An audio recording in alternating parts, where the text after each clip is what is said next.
זה אחת מרצועות החוף, זה לא בדיוק חוף ים, אבל חוף נגיד של ליסבון.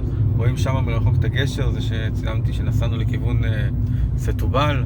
זה בעצם המפרץ הזה שהוא בין ליסבון לסטובל, נפתח לים הגדול. פה רצועת החוף היא כזאת, פחות חופי ים, יש מדי פעם חוף ים, אבל זה יותר כזה, לא נמל, לא יודע, פשוט רצועה כזאת. דברים, מקום יפה. הנה איך זה נראה אחרי הרמזור, שעושים פה קייקים, יש אפילו שם כמה אנשים בים, יש שם, הנה, אתם רואים את זה, חוף קטן. זה עצום, כן? זה כאילו הקטע הזה של הרצועות חוף פה, בגלל שפורטוגליה על הקצה של אירופה, בעצם שטחים עצומים שהם רצועות חוף כאלה ואחרות.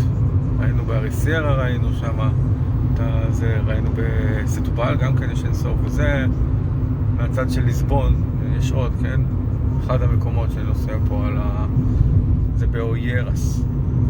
זה איפה שאני ישן, כאילו ירדתי לכיוון החוף פשוט, כמו ביום הראשון שהייתי. הנה עוד חוף ים, שמתרחצים.